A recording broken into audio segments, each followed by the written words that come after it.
Hello and welcome back to Unnati IAS.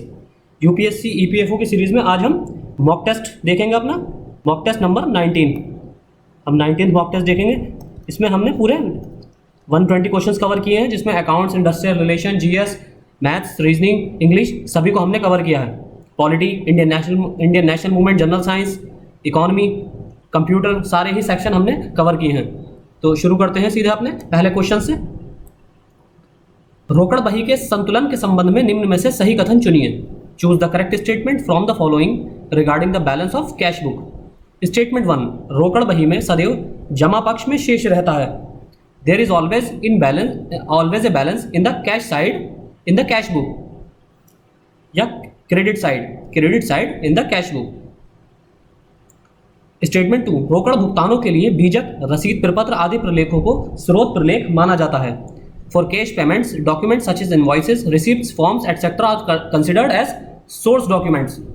Option A केवल एक, option B केवल दो, ऑप्शन सी दोनों और ऑप्शन डी कोई नहीं। तो इसका सही आंसर है, हम डायरेक्ट सीधा आंसर देखेंगे। आप वीडियो को पॉज करके सॉल्व कर सकते हैं। तो इसका सही आंसर है ऑप्शन बी केवल दो। रोकड़ बही में सदैव नाम पक्ष में शेष रहता है, यानी कि डेबिट साइड में शेष रहता है। और क्योंकि रोकड़ भुगतानों की राशि कभी भी रोकड़ प्राप्तियों की प्रारंभिक रोकड़ से अधिक नहीं हो सकती। इन रोकड़ प्राप्ति प्रविष्टियों का स्रोत प्रलेख रोकड़िये द्वारा जारी की गई रसीद की अनुलिपि होती है। रोकड़ भुगतानों के लिए बीजक, रसीद पर प्रपत्र आदि प्रलेखों को स्रोत प्रलेख माना जाता है, क्योंकि इनके आधार पर भुगतान किया जाता है।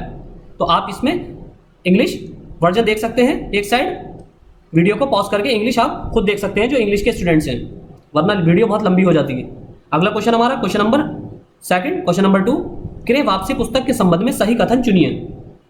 Choose the correct statement regarding the purchase return book. Statement 1, माल की वापसी होने पर क्रेता द्वारा क्रेडिट नोट बनाया जाता है। A credit note is produced by the buyer after return of the goods and a copy of which is sent to the supplier.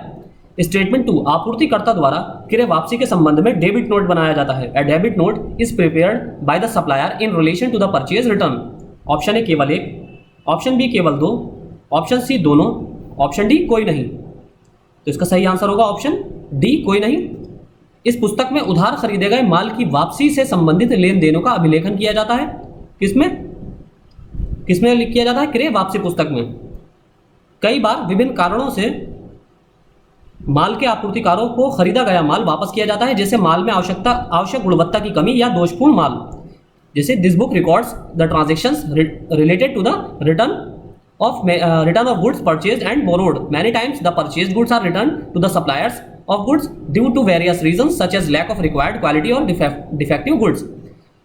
आगे इसमें प्रत्येक क्रय वापसी एक डेबिट नोट 2 प्रतियों में बनाया जाता है, जिसकी प्रथम प्रति आपूर्तिदाता को भेज दी जाती है, जिसमें वो अपनी पुस्तकों में आवश्यक प्रविष्टि भी कर सके। आपूर्तिदाता भी नोट बनाता है, जिसे क्रेडिट नोट कहा जाता है। यानी कि जो सप्लायर जो नोट तैयार करता है उसे क्रेडिट नोट कहते हैं, क्रेडिट नोट। और दूसरा वाला इसमें क्या था? क्रय वापसी एक डेबिट नोट। इसका जो डेबिट नोट है 2 प्रतियों में बनता है, जिसके प्रथम प्रति आपूर्तिदाता को भेजी जाती है, सप्लायर को भेजी जाती है, और उसमें पुस्तक, ताकि ये सप्लायर जो है अपनी बुक में इसकी एंट्री कर सके। अगला है क्वेश्चन नंबर 3, क्रय वापसी पुस्तक में माल की वापसी पर क्रेडिट नोट किसके द्वारा तैयार किया जाता है? By whom is the credit note prepared on the return of the goods in the sales return book. Option A क्रेता, बायर, ऑप्शन बी विक्रेता, सेलर, ऑप्शन सी ग्राहक, कस्टमर, ऑप्शन डी उपरोक्त में से कोई नहीं, नन ऑफ द अबव। तो इसका सही आंसर है ऑप्शन ए क्रेता। इस रोजनामचे का प्रयोग ग्राहकों द्वारा माल की वापसी को अभिलिखित करने के लिए किया जाता है। जब ग्राहकों द्वारा माल की वापसी होती है तो क्रेडिट नोट तैयार किया जाता है। जिस प्रकार क्रय वापसी की दशा में डेबिट नोट तैयार किया जाता है, उसी तरह जैसे क्रय वापसी की दशा में डेबिट नोट तैयार किया जाता है, उसी तरह जब माल ग्राहकों द्वारा वापस किया जाता है तो क्रेडिट नोट तैयार किया जाता है। डेबिट नोट और क्रेडिट नोट में यही अंतर है कि डेबिट नोट विक्रेता द्वारा तैयार किया जाता है, डेबिट नोट किसके द्वारा तैयार किया जाता है? सेलर द्वारा। और क्रेडिट नोट क्रेता द्वारा तैयार किया जाता है, यानी कि जो खरीदार है। यानी कि यहाँ सेलर और क्रेता और विक्रेता कौन है? यहाँ पर कोई कस्टमर नहीं है क्रेता विक्रेता के संबंध में। यहाँ पर क्रेता है जो दुकानदार है, शॉपकीपर, और जो विक्रेता है वो कौन है? सप्लायर, यानी कि जो रॉ मटेरियल का सप्लायर है। यहाँ उसके संदर्भ में बात हो रही है। यहाँ कस्टमर को कंसिडर ना करें। कस्टमर क्रेता से खराब सामान खरीदेगा कौन? हालांकि आप ये सोचेंगे कि कस्टमर तो खुद क्रेता होता है, लेकिन ये किस क्रेता से सामान खरीद रहा है? जो जिसकी शॉप है, यानी कि शॉपकीपर कौन है? क्रेता। किससे क्रय करता है सामान को? सप्लायर से, कच्चे माल के सप्लायर से। तो यहाँ पर सप्लायर विक्रेता होता है और शॉपकीपर क्रेता होता है। इसी तरह जो कस्टमर होता है, कस्टमर खुद भी क्रेता होता है, लेकिन ये शॉपकीपर से जब माल खरीद रहा है तो शॉपकीपर, इस संदर्भ में शॉपकीपर भी क्रेता है, शॉपकीपर भी एक क्रेता ही है। तो क्रेता द्वारा ये नोट तैयार किया जाता है। अगला क्वेश्चन है क्वेश्चन नंबर 4, निम्न कथनों पर विचार कीजिए। Consider the following statement. पहला है आरंभिक प्रविष्टियां, ओपनिंग एंट्रीज। दूसरा है समायोजन प्रविष्टियां, एडजस्टमेंट एंट्रीज। तीसरा है शोधन प्रविष्टियां, रेटिफिकेशन एंट्रीज। और चौथा है स्थानांतरण प्रविष्टियां, ट्रांसफर एंट्रीज। उपरोक्त प्रविष्टियां निम्न में से किस पुस्तक से संबंधित है? The above entries are related to which of the following books? Option A क्रय पुस्तक, ऑप्शन बी मुख्य रोजनामचा, प्रॉपर जर्नल, ऑप्शन सी विक्रय वापसी पुस्तक, सेल्स जर्नल रिटर्न बुक, और ऑप्शन डी क्रय वापसी पुस्तक, परचेज रिटर्न बुक या परचेज रिटर्न जर्नल बुक। तो इसका सही आंसर है ऑप्शन बी, मुख्य रोजनामचा, जर्नल प्रॉपर। ऐसे लेन देन जिनकी प्रथम प्रविष्टि किसी अन्य पुस्तक में नहीं की जाती है उन्हें प्रथमता पुस्तक में लिखा जाता है, जिसे मूल रोजनामचा कहते हैं। इस रोजनामचे में निम्न लेन देनों का अभिलेखन किया जाता है: आरंभिक प्रविष्टियां, इनिशियल एंट्रीज या ओपनिंग एंट्रीज, समायोजन प्रविष्टियां, एडजस्टमेंट एंट्रीज, शोधन प्रविष्टियां, रेटिफिकेशन एंट्रीज, स्थानांतरण प्रविष्टियां, ट्रांसफर एंट्रीज, और अन्य प्रविष्टियां, अदर एंट्रीज। अगला क्वेश्चन, क्वेश्चन नंबर 5, खातों के संतुलन के संबंध में निम्न में से सही कथन चुनिए। Choose the correct statement from the following regarding balance of accounts. खातों का संतुलन सदैव प्रति माह किया जाता है। Balance of accounts is always done every month. Statement 2, नाम पक्ष एवं जमा पक्ष का सदैव बराबर होना ही खातों का संतुलन कहलाता है। When debit side and the credit side are equal it is called balance of accounts. Option A केवल एक, ऑप्शन बी केवल दो, ऑप्शन सी दोनों, ऑप्शन डी कोई नहीं। तो इसका सही आंसर है ऑप्शन बी केवल दो। खाता बही में खातों को एक निश्चित अवधि के अंत में संतुलित किया जाता है। साधारणतया यह समय लेखांकन वर्ष के अंत का होता है। Generally it is the end of the accounting year. यहाँ उद्देश्य व्यवसाय की वास्तविक स्थिति का अनुमान लगाना है। खातों के संतुलन से तात्पर्य है नाम व जमा पक्ष के कुल योग का बराबर होना, यानी कि डेबिट साइड और क्रेडिट साइड का बराबर होना, तभी खाता संतुलन कहलाएगा। यदि नाम पक्ष का योग जमा पक्ष के योग से अधिक है, यानी कि नाम पक्ष डेबिट साइड का योग जमा पक्ष के योग से यानी क्रेडिट साइड के योग से अधिक है, अगर ये ज्यादा है और ये कम है तो अंतर की राशि जमा पक्ष की ओर लिखी जाएगी, यानी कि जो डिफरेंस होगा उसे जमा पक्ष में लिखेंगे, यानी कि क्रेडिट साइड में लिखेंगे। और यदि जमा पक्ष का योग नाम पक्ष से अधिक है, यदि क्रेडिट साइड का योग अधिक है, डेबिट साइड का योग कम है, तो जो डिफरेंस जो होगा उसे डेबिट साइड लिखेंगे, डेबिट साइड में मेंशन किया जाएगा। अगला क्वेश्चन है क्वेश्चन नंबर 6, यदि बैंक में जमा की गई राशि से अधिक राशि का आहरण किया गया है तो यह स्थिति क्या कहलाती है? If the amount has been withdrawn in the excess of the amount deposit in the bank, this situation is called, ये आपने इकोनॉमी में पढ़ा होगा। ऑप्शन है अनुकूल शेष, जैसे कि आपने सुना होगा जब जीरो बैलेंस अकाउंट जनधन खाते खोले गए थे तो उसमें सुविधा दी गई थी कि अगर आपके पास कितना भी बैलेंस है, कम बैलेंस है, अगर 100-200 रुपए भी बैलेंस है उसमें, तो भी आप 5,000 रुपए तक की उसमें आपको फैसिलिटी दी गई थी पैसे निकालने की। तो उसे क्या कहते थे? उसमें उसके संदर्भ में आपने टर्म सुना होगा कि 5,000 रुपए की डैश डैश डैश फैसिलिटी दी गई है हर ग्राहक को जिसका जनधन अकाउंट है। If the amount has been withdrawn in excess of the amount deposited in the bank, this situation is called, option A अनुकूल शेष favourable balance, option B bank अधिविकर्ष बैंक ओवरड्राफ्ट, ऑप्शन सी भुगतान शेष balance of payment, option D उपरोक्त में से कोई नहीं, नन ऑफ द अबव। तो इसका सही आंसर है ऑप्शन बी बैंक अधिविकर्ष बैंक ओवरड्राफ्ट। 5,000 रुपए की बैंक ओवरड्राफ्ट फैसिलिटी दी गई थी जनधन अकाउंट पर। यदि रोकड़ बही का शेष जमा हो तो वो बैंक अधिविकर्ष को प्रदर्शित करता है। If the balance of the cash book is credited then it shows the bank overdraft, अर्थात बैंक में जमा की गई राशि से अधिक धनराशि का आहरण किया गया है, यानी कि बैंक में 100 रुपए है और अधिक राशि का 200 रुपए को निकाल लिया गया है यहाँ से। दूसरे शब्दों में यदि बैंक में जमा की गई धनराशि आहरित धनराशि से कम है तो इसे रोकड़ बही व पासबुक के लिए प्रतिकूल शेष कहेंगे, अनफेवरेबल बैलेंस कहेंगे। अगला क्वेश्चन हमारा क्वेश्चन नंबर 7, बैंक अधिविकर्षों के संदर्भ में सही कथन चुनिए। Choose the correct statement regarding in the context of the bank's overdraft. Statement 1, bank अधिविकर्ष का अर्थ है कि जब बैंक से उधार लिया गया हो। Bank overdraft means when borrowed from a bank. Statement 2, bank अधिविकर्ष का अर्थ है कि जब खाते में ऋणात्मक शेष हो।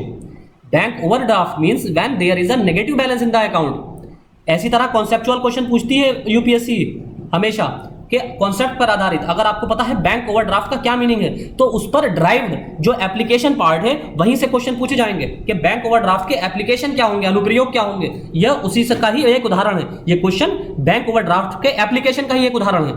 तीसरा स्टेटमेंट है बैंक अधिविकृत को रोकड़ बही में नाम पक्ष में प्रदर्शित करते हैं।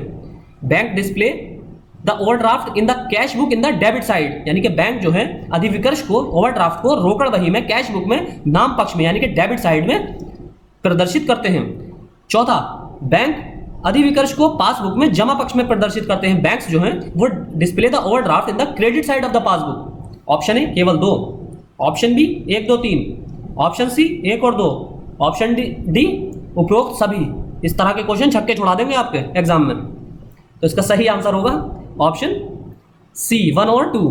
अधिविकृत का अर्थ है जब बैंक खाते में ऋणात्मक शेष हो और व्यवसाय ने बैंक से उधार ले रखा हो। यानी कि देखिए, जब बैंक से ओवरड्राफ्ट की फैसिलिटी का क्या मतलब है, यानी कि आप बैंक में जितना आपका बैलेंस है, आपके अकाउंट में जितना बैलेंस है, आप उससे ज्यादा अमाउंट निकाल रहे हैं, ड्रॉ कर रहे हैं, तो इसका मतलब क्या हो गया, बैंक में अब आपके खाते में ऋणात्मक शेष है। आपने 100 रुपए का आपके पास बैलेंस था अकाउंट में, आपने 200 रुपए निकाल लिए, अब यहाँ पर आपका अकाउंट क्या दिखाएगा, माइनस के 100 रुपए, तो यानी कि ऋणात्मक शेष है, इसलिए पहला स्टेटमेंट तो ठीक है। अब इसी तरह रोकड़ बही में जमा शेष, रोकड़ बही में जमा शेष के रूप में प्रदर्शित किया जाता है।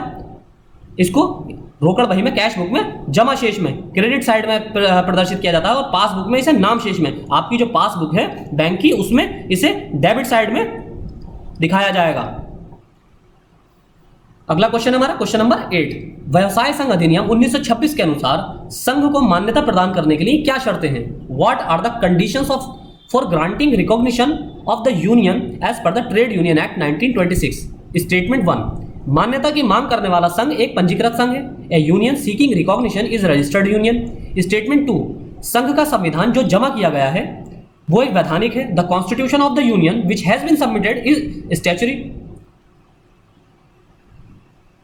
स्टेटमेंट 3, संघ आचार संहिता को स्वीकार करता है। The union accepts the code of conduct. Statement 4, संघ के सभी सदस्य अपने नियोजक के अधीन कार्य करते हैं। All the members of the union work under their employer. Statement 5, संघ को अस्तित्व में आए कम से कम 6 माह का समय हो गया है। It has been at least 6 months since the union came into existence. Statement option A 1 2 3 5, option 2, option B 2 3 4, option C 1 2 3 4 और ऑप्शन डी उपरोक्त सभी, ऑल ऑफ द अबव।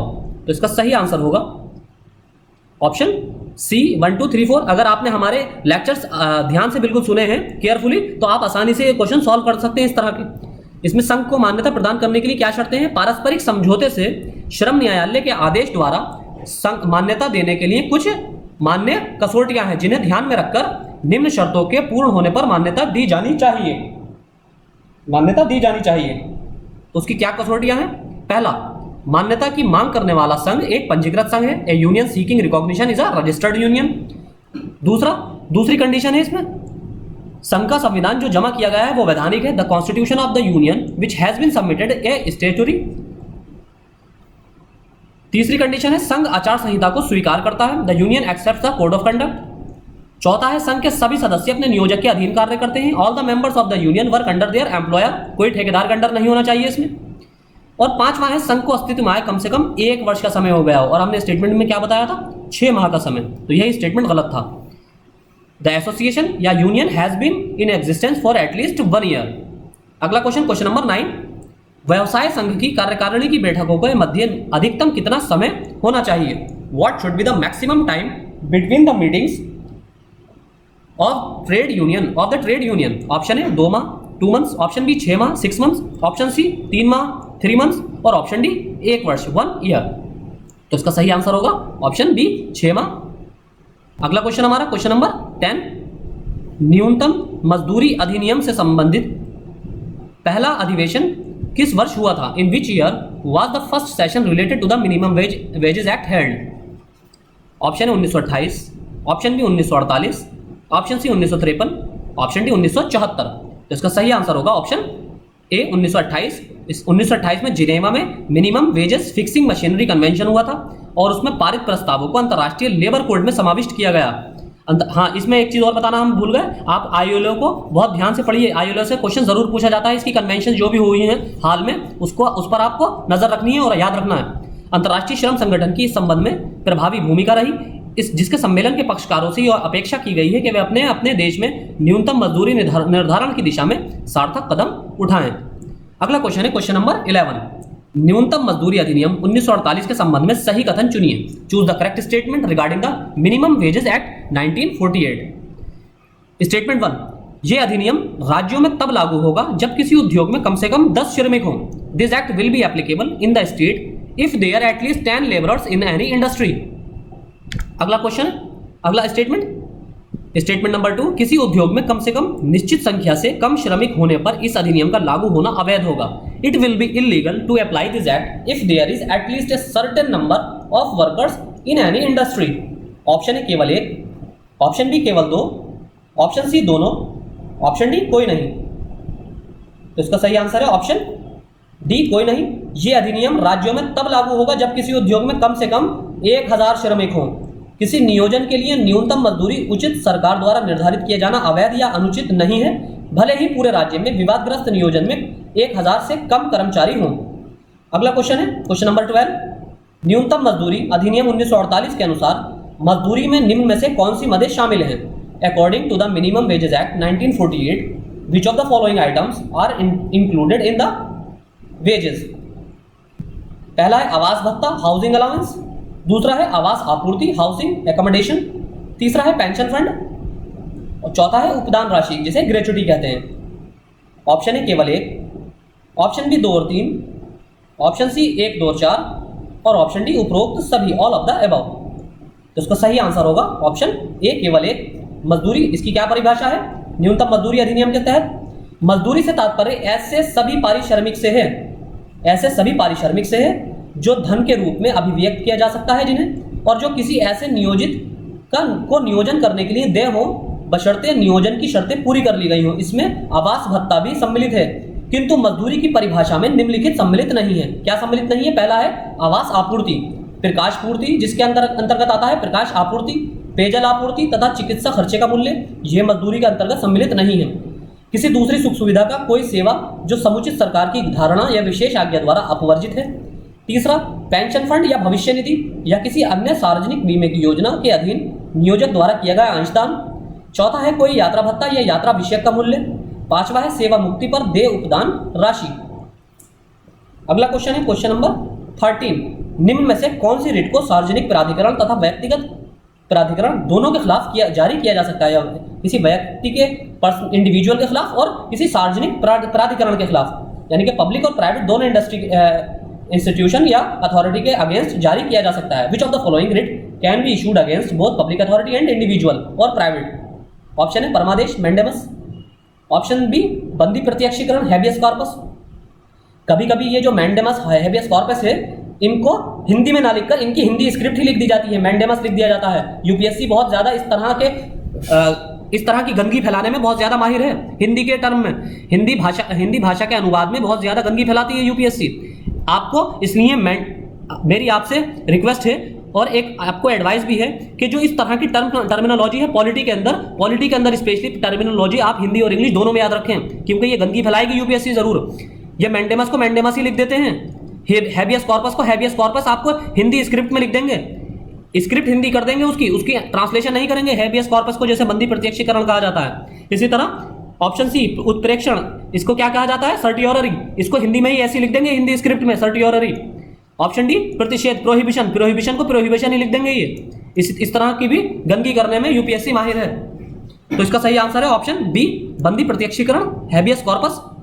अगला क्वेश्चन, क्वेश्चन नंबर 14।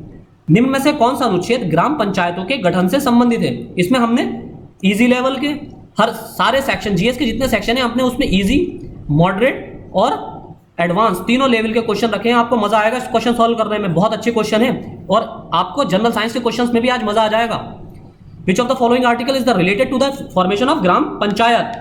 ऑप्शन है अनुच्छेद 40 आर्टिकल 40, ऑप्शन बी अनुच्छेद 40 का article 41A, option C अनुच्छेद 42 article 42, option D अनुच्छेद 43 आर्टिकल 43। तो इसका सही आंसर है ऑप्शन ए आर्टिकल 40 अनुच्छेद 40। अगला क्वेश्चन, क्वेश्चन नंबर 15, निम्न में से कौन सा या कौन से प्रावधान संसद के विशेष बहुमत तथा राज्यों की स्वीकृति द्वारा संशोधित किए जाते हैं? Which of the following provisions are amended by special majority of parliament and approval of the states? पहला है राष्ट्रपति का निर्वाचन, प्रेसिडेंशियल इलेक्शन ऑफ प्रेसिडेंट। दूसरा, संसद में गणपूर्ति, कोरम इन पार्लियामेंट। तीसरा है वस्तु एवं सेवा कर परिषद, goods and services tax council. चौथा है केंद्र शासित प्रदेश, यूनियन टेरिटरी। पांचवा है संसद में राज्यों का प्रतिनिधित्व, representation of states in parliament. आपको बताना है कि निम्न में से, इन पांचों में से कौन से प्रावधान संसद के विशेष बहुमत द्वारा पारित किए जाते हैं। आपको विशेष बहुमत भी पता होना चाहिए। विशेष बहुमत क्या होता है? सदन की संख्या और उपस्थित मेंबर्स सांसदों का 2/3 2/3 majority. Option A 1, 2, 5, option B 1, 3 और 5, ऑप्शन सी 1, 2, 3, 4 और ऑप्शन डी ए उपरोक्त सभी। तो इसका सही आंसर है ऑप्शन बी, ए 3 और 5, पहला, तीसरा और पांचवा। इन तीन को, पहला और तीसरा और पांचवा, इन तीन प्रोविजंस को संसद के विशेष बहुमत द्वारा पारित किया जाता है। संसद में गणपूर्ति का आप इसको अपने कॉमन सेंस से भी एलिमिनेट कर सकते हैं। संसद में गणपूर्ति का मतलब ये होता है कि संसद के कार्यवाही के लिए गणपूर्ति होना चाहिए, कोरम होना चाहिए। तो कोरम के लिए जाहिर सी बात है सिंपल मेजोरिटी की जरूरत है। आपको किसी स्टेट से या 2/3 मेजोरिटी की जरूरत नहीं है वहां पर। तो एक ये क्वेश्चन, जब ये ऑप्शन 2 एलिमिनेट करेंगे आप, तो पहला, तीसरा और चौथा, ये तीनों ऑप्शन अपने आप ही एलिमिनेट हो जाएंगे। तो option B is the right answer. अगला क्वेश्चन है हमारा क्वेश्चन नंबर 16, निम्न में से कौन सा विकल्प संविधान की संघीय विशेषता से संबंधित नहीं है? Which of the following option is not related to the federal feature of the constitution या federal characteristics of the constitution? Option A द्वैध राज्य पद्धति, डायरकी। ऑप्शन बी शक्तियों का विभाजन, division of powers. Option C सशक्त केंद्र, स्ट्रॉन्ग सेंटर। ऑप्शन डी द्विसदनीय विधायिका, बाई कैमरल लेजिस्लेचर। तो आपको बताना है, बहुत ज्यादा एनालिटिकल क्वेश्चन है ये, एक तरह के एनालिटिकल क्वेश्चंस की कैटेगरी में आते हैं इस तरह के क्वेश्चन। तो इसका सही आंसर है ऑप्शन सी, सशक्त केंद्र, स्ट्रॉन्ग सेंटर। सेंटर का यानी कि अवशिष्ट शक्तियों का केंद्र के हाथ में होना, यही जो संघीय विशेषता की निशानी है। अगला क्वेश्चन है क्वेश्चन नंबर 17, वस्तु एवं सेवा कर परिषद के संदर्भ में सही कथन चुनिए। Choose the correct statement regarding the goods and services tax council. Statement 1, इसका गठन संविधान के अनुच्छेद 279 के तहत किया गया है। It is formed under article 279 of the constitution. Statement 2, वस्तु एवं सेवा कर परिषद का गठन संविधान के 101वें संशोधन अधिनियम द्वारा किया गया है। The goods and services tax council is constituted by the 101st amendment act of the constitution. Option A केवल 1, ऑप्शन बी केवल 2, ऑप्शन सी दोनों, ऑप्शन डी कोई नहीं, नन ऑफ द अबव। इसका सही आंसर होगा, इसको भी आप इंटेलिजेंट गेस लगा सकते हैं इसमें। इसका सही आंसर होगा ऑप्शन बी केवल 2, वस्तु एवं सेवा कर परिषद का गठन संविधान के अनुच्छेद 279A के तहत किया गया है, 279A के तहत। आप आराम से इसमें इंटेलिजेंट गैस लगा सकते थे। हमने स्टेटमेंट में क्या दिया था 279, जबकि आपको पता होना चाहिए कि अभी 3-4 साल पहले ही इसको अमेंडमेंट करने के बाद कॉन्स्टिट्यूशन में इंक्लूड किया गया है। जब अमेंडमेंट किया गया है तो जाहिर सी बात है यहाँ ए है, तो जाहिर सी बात है कोई डायरेक्ट एक स्ट्रेट फॉरवर्ड कोई आर्टिकल तो नहीं होगा। जाहिर सी बात है इसमें कोई ना कोई अमेंडमेंट का सिंबल होगा, यानी कि ए तो होना ही चाहिए आर्टिकल के साथ। तो इस तरह पहला ऑप्शन तो अपने आप ही एलिमिनेट हो जाता है। इस तरह दो ऑप्शन एलिमिनेट कर सकते थे। अगला क्वेश्चन है क्वेश्चन नंबर 18, निम्न में से सही कथन चुनिए। Choose the correct statement from the following. Statement 1, अनुच्छेद 358 बाह्य तथा आंतरिक दोनों आपातकाल में लागू होता है। Article 358 applies both to external and internal emergency. Statement 2, अनुच्छेद 359 केवल बाह्य आपातकाल के समय लागू किया जा सकता है। Article 359 can be applied only in time of external emergency. Option A केवल 1, ऑप्शन बी केवल 2, ऑप्शन सी दोनों, ऑप्शन डी कोई नहीं, नन ऑफ द अबव।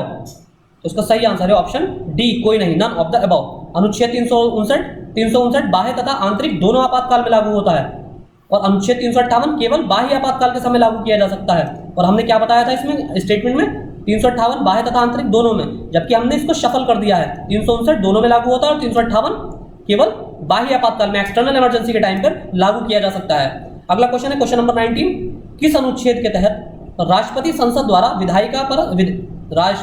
द्वारा विधेयकों पर सहमति प्रदान करता है? Under which article the president give assent to the bill by the parliament?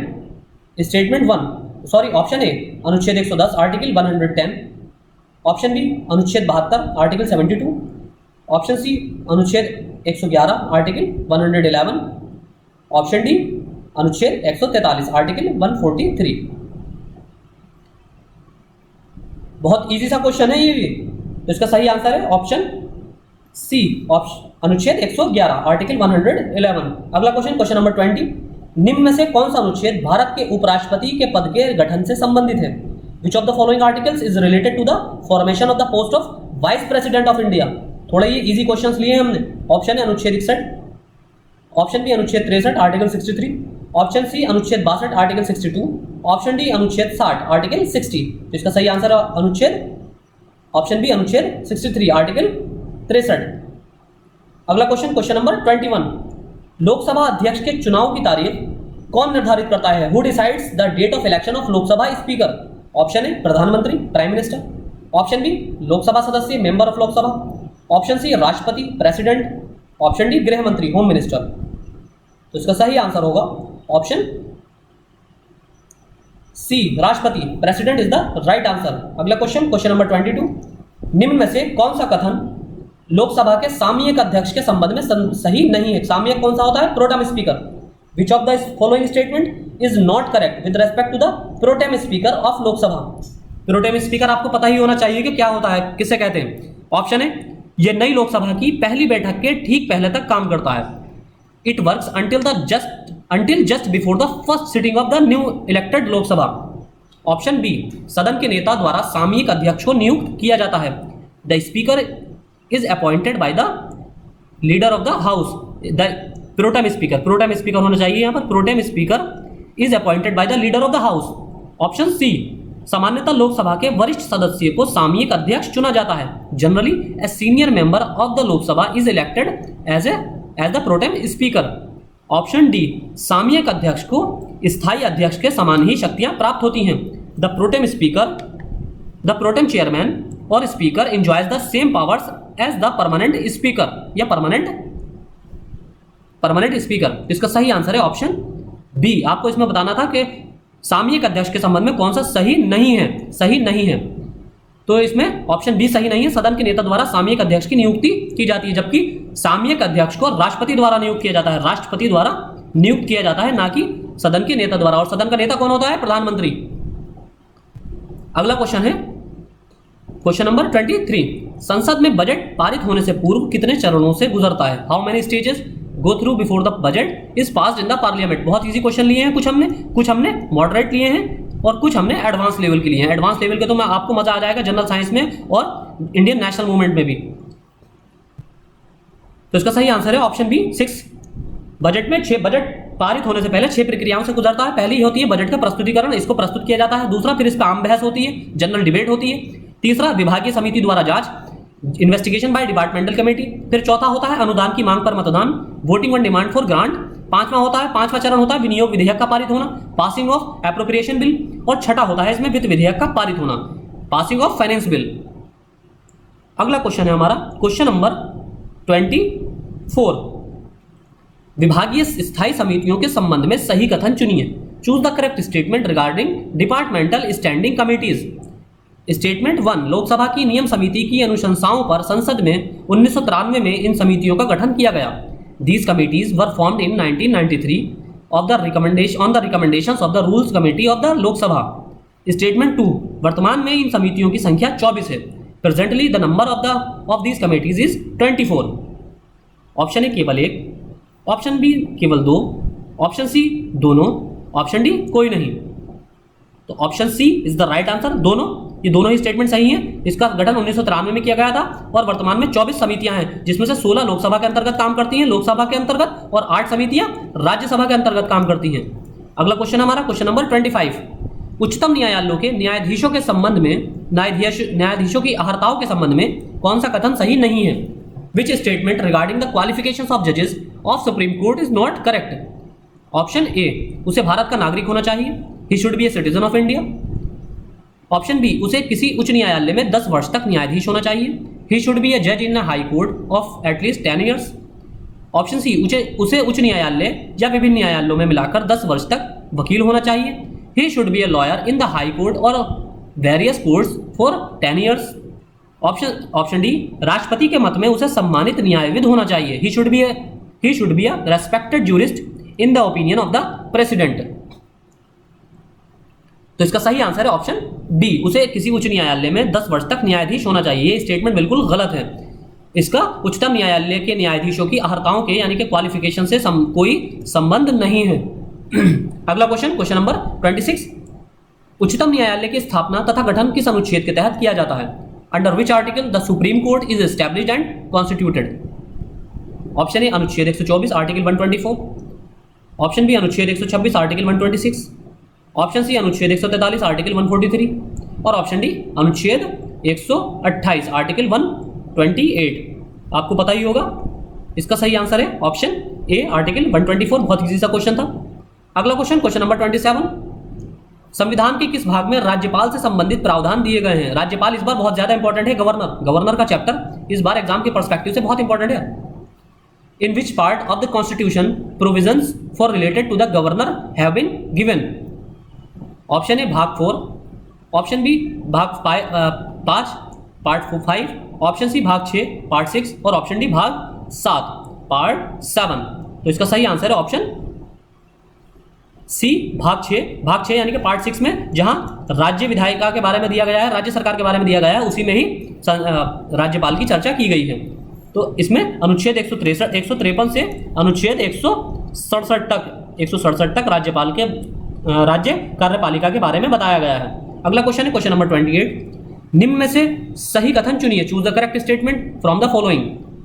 Statement 1, Hyderabad राज्य की स्थापना 1624 में की गई थी। Hyderabad state was established in 1624। यह हमारा इंडियन नेशनल मूवमेंट का पार्ट है, इंडियन नेशनल मूवमेंट आधुनिक भारत का। स्टेटमेंट 2, हैदराबाद राज्य की स्थापना आसफ जहां द्वारा की गई थी। Hyderabad state was founded by Asaf Jah. Option A केवल 1, ऑप्शन बी केवल 2, ऑप्शन सी दोनों, ऑप्शन डी कोई नहीं। तो इसका सही आंसर है ऑप्शन बी केवल 2। हैदराबाद राज्य की स्थापना 1724 में की गई थी और इन्हीं के समकालीन किसकी गई थी? 1724 हैदराबाद के आसफ जहां के समकालीन कौन थे? 2 लोग, अवध के सआदत खान बुरहानुल मुल्क और बंगाल के मुर्शिद कुली खान। अगला क्वेश्चन हमारा क्वेश्चन नंबर 29, अंग्रेजों ने दक्षिण भारत में अपनी पहली फैक्ट्री कहां स्थापित की थी? Where did Britishers establish their first factory in South India? Option A Madras, option B Masulipatnam, option C Bharuch, option D Kochi. तो इसका सही answer option B Masulipatnam. Masulipatnam ने अंग्रेजों ने पहली फैक्ट्री 1611 में मसूलीपट्टनम में स्थापित की थी। अगला क्वेश्चन हमारा क्वेश्चन नंबर 30, बहुत इंपॉर्टेंट क्वेश्चन है ये। आपको कृषि व्यवस्था से जो कृषि अर्थव्यवस्था थी इंडियन नेशनल मूवमेंट के समय, आपसे वहां से क्वेश्चन पूछे जा सकते हैं। इसी तरह आप में से बहुत से बच्चे जो कहते हैं कि एंशिएंट हिस्ट्री से क्वेश्चन नहीं आएगा, आप मेरी ओपिनियन ये है, आपसे मेरी एडवाइस ये है कि आप एंशिएंट हिस्ट्री में जो एग्रीकल्चर से रिलेटेड पार्ट है, एग्रीकल्चरल इकोनॉमी से रिलेटेड जो पार्ट है, वहां से आप जरूर उसको कवर थोड़ा एक बार रिवीजन कीजिए, वहां पर एक नजर जरूर डाल लीजिए, क्योंकि वहां से क्वेश्चन पूछा जा सकता है और पहले भी ईपीएफओ में पूछा गया है। एग्रीकल्चर ट्रेड से रिलेटेड या एग्रीकल्चर जो टर्मिनोलॉजी जो एंशिएंट हिस्ट्री में यूज की जाती थी एंशिएंट टाइम में, उससे क्वेश्चन पूछे गए हैं ईपीएफओ में पिछले 2 बार। तो स्तंभधारी बंदोबस्त के संबंध में निम्न में से सही कथन कौन सा कथन सही नहीं है? Which one of the following statement is not correct respected to the settlement arrangements? स्तंभधारी बंदोबस्त। ऑप्शन ए, इस व्यवस्था को 1793 में शुरू किया गया। This system was started in 1793। Option B, इस व्यवस्था में जमींदारों को भूस्वामी बना दिया गया। The landlords were made owners in this arrangement. Option C, ये व्यवस्था वॉरेन हेस्टिंग्स द्वारा शुरू की गई। This arrangement was initiated by Warren Hastings. Option D, इस व्यवस्था के बाद काश्तकारी की हालत दयनीय हो गई। The condition of tenants became pathetic after this arrangement. तो कुछ ऑप्शन तो आप बहुत आसानी से एलिमिनेट कर सकते हैं। इसमें बताना है आपको कौन सा कथन सही नहीं है। तो इसका सही आंसर है ऑप्शन सी, यह व्यवस्था वॉरेन हेस्टिंग्स द्वारा शुरू की गई, जबकि यह व्यवस्था लॉर्ड कॉर्नवालिस द्वारा शुरू की गई थी। अगला क्वेश्चन है क्वेश्चन नंबर 31, ब्रिटिश व्यवस्था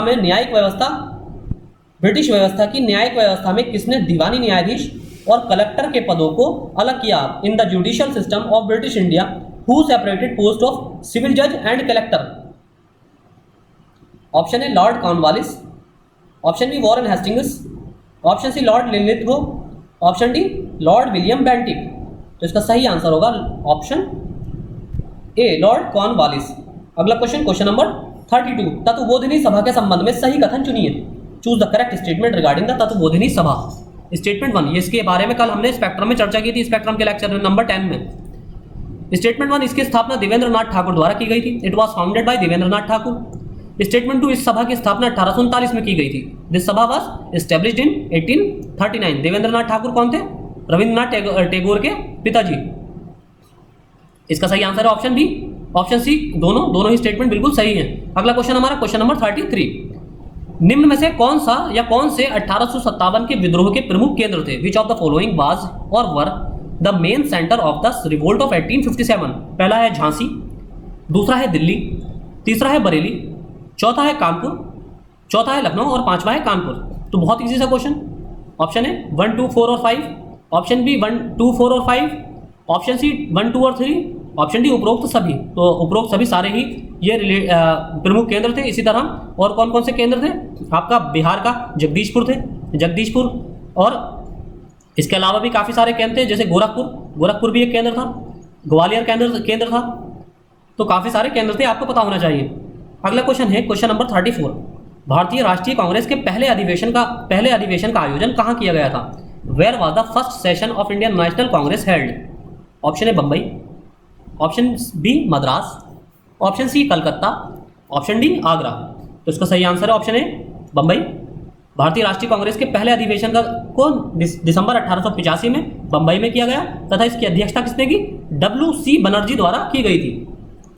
अगला क्वेश्चन हमारा क्वेश्चन नंबर 35, किस अधिनियम को एक्ट ऑफ सेटलमेंट के नाम से जाना जाता है? Which act is known the act of settlement? Option A 1773, option B 1781, option C 1784 और ऑप्शन डी 1813। बहुत इजी सा क्वेश्चन है, इसको पॉलिटी में भी दिया गया है और स्पेक्ट्रम में भी दिया गया है। ये दोनों जगह ये फैक्ट आपको मिल जाएगा। Option B is the right answer. 1781 इस अधिनियम को 1773 के अधिनियम की कमियों को दूर करने के लिए लाया गया था, इसीलिए इसका नाम क्या था? एक्ट ऑफ सेटलमेंट, क्योंकि 1773 की जो कमियां थी रेगुलेटिंग एक्ट की, उसको कमियों को दूर करने के लिए लाया गया था।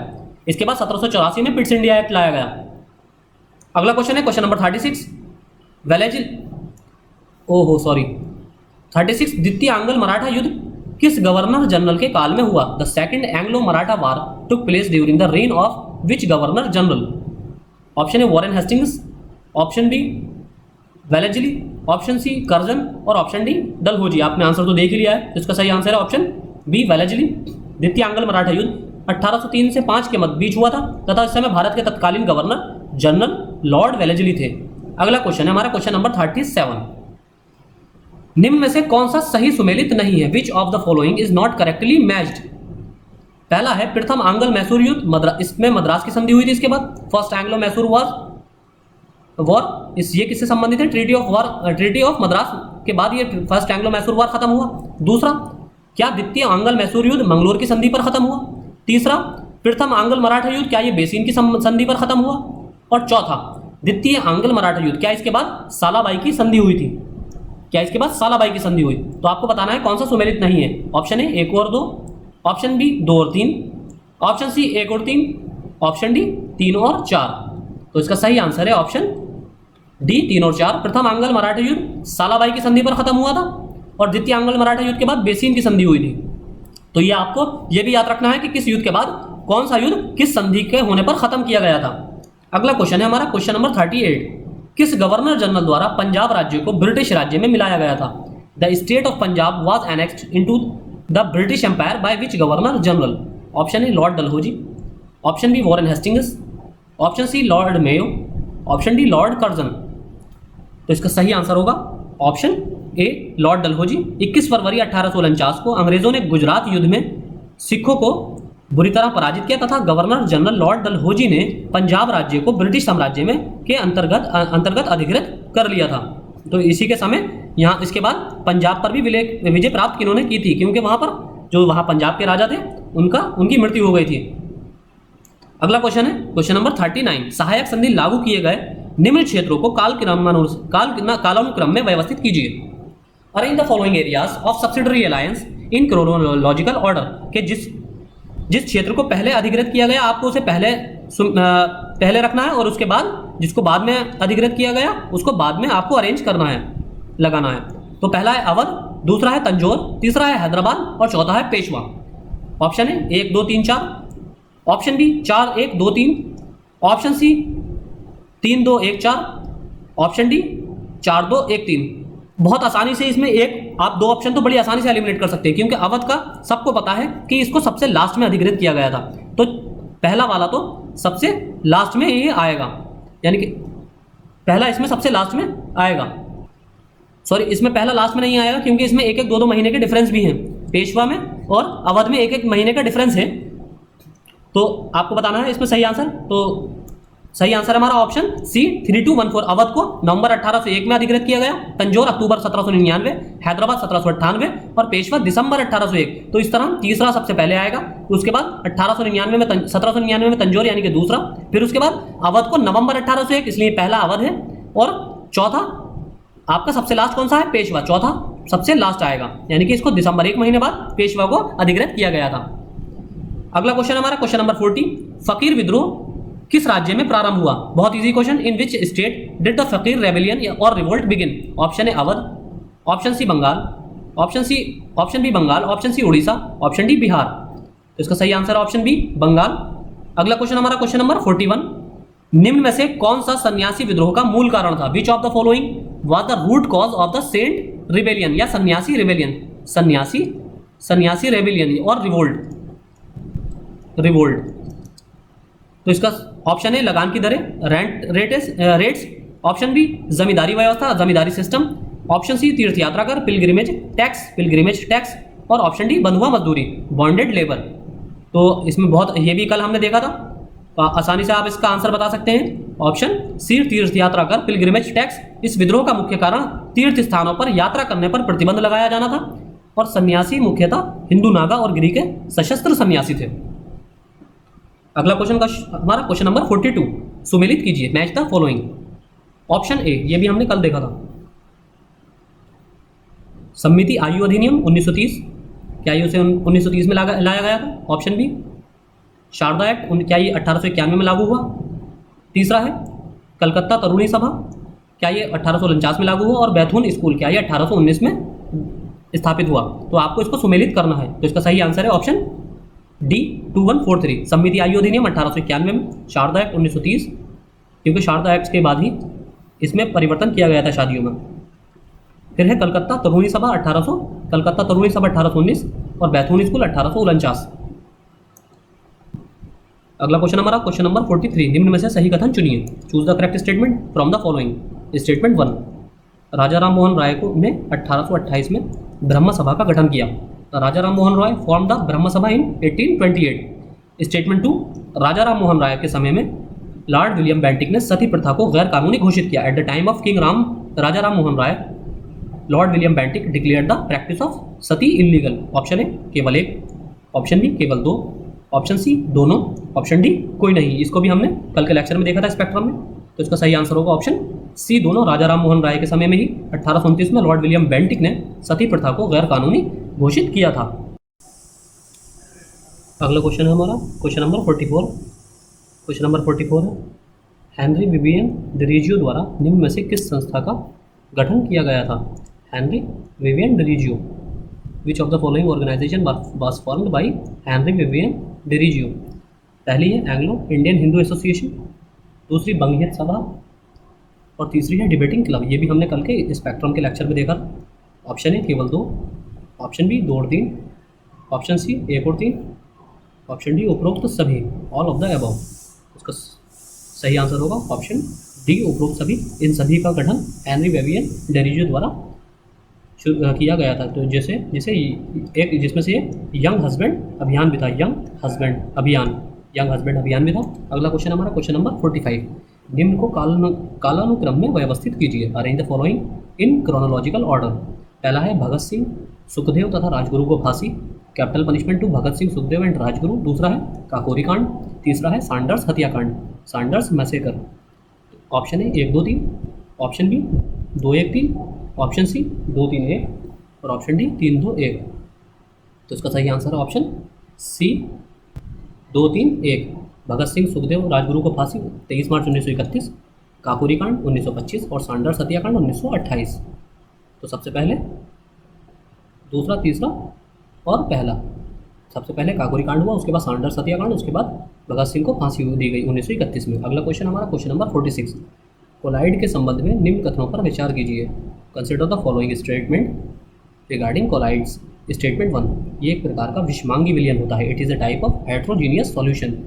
स्टेटमेंट 2, इसमें विलय कणों का आकार वास्तविक विलयन से बड़ा होता है। The size of the particles dissolve in it is larger than the actual solution.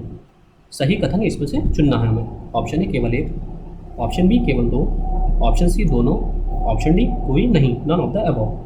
तो इसका सही आंसर है ऑप्शन सी दोनों। ये एक प्रकार का विषमांगी विलयन होता है, हेट्रोजीनियस सॉल्यूशन होता है। इसमें विलय कणों का आकार वास्तविक विलयन से बड़ा होता है और तथा निलंबन से छोटा होता है, सस्पेंशन से छोटा होता है। अगला क्वेश्चन, क्वेश्चन नंबर 47। निम्न में से कौन सा जल को जीवाणु मुक्त करने के लिए प्रयुक्त होता है या होते हैं? Which of the following water is are use to make bacteria free? Option A ozone, option B chlorine dioxide, option C chloramine और ऑप्शन डी उपर्युक्त सभी, ऑल ऑफ द अबव। तो इसका सही आंसर ऑप्शन डी उपर्युक्त सभी। इन सभी को पानी को बैक्टीरिया फ्री करने के लिए यूज़ किया जाता है। ओजोन को भी, क्लोरामीन को भी और क्लोरीन डाइऑक्साइड को भी। अगला क्वेश्चन हमारा क्वेश्चन नंबर 48। किसी तत्व के गुणों को कौन प्रदर्शित करता है? Who represent the properties of an element? Option A परमाणु क्रमांक एटॉमिक नंबर, ऑप्शन बी परमाणु भार एटॉमिक वेट, ऑप्शन सी अणु भार मॉलिक्यूलर वेट और ऑप्शन डी तुल्यांकी भार इक्विवेलेंट वेट। तो इसका सही आंसर है ऑप्शन ए परमाणु क्रमांक एटॉमिक नंबर। अगला क्वेश्चन हमारा क्वेश्चन नंबर 49।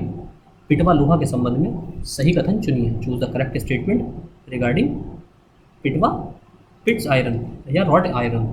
और स्टेटमेंट 1, ये लोहे का सबसे शुद्ध रूप है। It is the purest form of iron.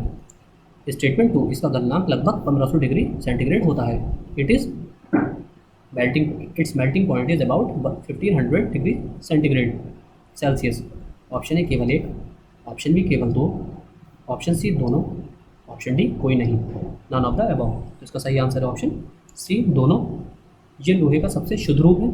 इसका गलनांक लगभग 1500 डिग्री सेंटीग्रेड होता है और इसका क्वथनांक लगभग 2500 डिग्री सेंटीग्रेड होता है। अगला क्वेश्चन हमारा क्वेश्चन नंबर 50। स्टेनलेस स्टील बनाने के लिए निम्न लोहे में क्या मिलाया जाता है? Which metal is added to the iron to make stainless steel? Option A nickel और तांबा, nickel and copper, option B zinc और टिन, ऑप्शन सी निकिल और टिन, ऑप्शन डी क्रोमियम और निकिल। तो इसका सही आंसर है, बहुत ईजी सा क्वेश्चन, ऑप्शन डी क्रोमियम और निकिल। इसको लोहे में मिलाया जाता है स्टेनलेस स्टील बनाने के लिए, जंग रोधी स्टील बनाने के लिए। अगला क्वेश्चन हमारा क्वेश्चन नंबर 51। निम्न में से किसका उपयोग पॉलीथीन के संश्लेषण में किया जाता है? Which of the following is used in the synthesis of polythene? Option A methane, methane, option B ethylene, option C propane और ऑप्शन डी ब्यूटेन। तो इसका सही आंसर है ऑप्शन बी एथिलीन। अगला क्वेश्चन क्वेश्चन नंबर 52। मच्छर भगाने वाली दवाओं में कौन सा सक्रिय रसायन पाया जाता है? बिल्कुल हमने प्रैक्टिकल एप्लीकेशन बेस्ड क्वेश्चन लिए हैं जनरल साइंस में। अभी हम और भी अच्छे एडवांस लेवल के क्वेश्चन देखेंगे। Which active chemical is you found in mosquito repellent drugs? यानी कि जो आप देखते होंगे, जो ऑल आउट आता है, एक लिक्विड ऑल आउट जो आता है जिसका प्लग हम लगा देते हैं अंदर सॉकेट में, प्लग को लगा देते हैं और उसमें एक नीले रंग की बोतल होती है जिसमें नीला रंग का लिक्विड भरा होता है। तो उसमें कौन सा केमिकल पाया जाता है? Option A allethrin, option B atropine, option C 2 iso propoxy phenyl, option D benzene hexachlorophene. तो उसका सही आंसर ऑप्शन ए एलिथ्रिन। एलिथ्रिन आप देखेंगे उस पर पीछे लिखा भी होता है, allethrin is found in that chemical. तो अगला क्वेश्चन है हमारा क्वेश्चन नंबर 53। निम्न में से कौन सा पादप हार्मोन कोशिका विभाजन के लिए उत्तरदायी है? Which of the following plant hormones is responsible for cell division? Option है ऑक्सिन्स, ये एकदम एनसीईआरटी में मिल जाएगा आपको, option B gibberellins, option C cytokinins और ऑप्शन डी कोई नहीं। तो इसका सही आंसर ऑप्शन सी साइटोकाइनिन। इसका कारण है पादप कोशिका विभाजन को प्रेरित करना होता है। अगला क्वेश्चन हमारा क्वेश्चन नंबर 54। निम्न में से कौन सा परिक्रम अंधकार के समय पादपों के साथ संबद्ध होते हैं? Which of the following process are associated with plants at the time of darkness? Option है प्रकाश संश्लेषण और श्वसन, photosynthesis and respiration. Option B श्वसन और वाष्पोत्सर्जन, respiration and transpiration. Option C वाष्पोत्सर्जन और चालन, transpiration and conduction. Option D चालन और श्वसन, कंडक्शन एंड रेस्पिरेशन। तो इसका सही आंसर है ऑप्शन डी, चालन और श्वसन। Option D is the right answer. चालन और श्वसन की जो प्रक्रिया है वो पौधों में रात के समय में भी चलती रहती है, रात के समय में भी चलती रहती है।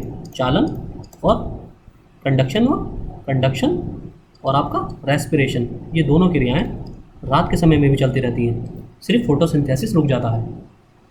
अगला क्वेश्चन हमारा क्वेश्चन नंबर 55, निम्न में से किसमें सबसे अधिक प्रोटीन की मात्रा पाई जाती है? Which of the following has the highest protein content? Option A मटर या पीज, ऑप्शन बी चने की हरी पत्ती green leaf of gram, option C लोबिया काउपी और ऑप्शन डी भारतीय सेम इंडियन बीन्स। तो इसका सही आंसर है इन चारों में सबसे ज़्यादा जो प्रोटीन पाया जाता है वो बी ऑप्शन चने की हरी पत्ती में पाया जाता है।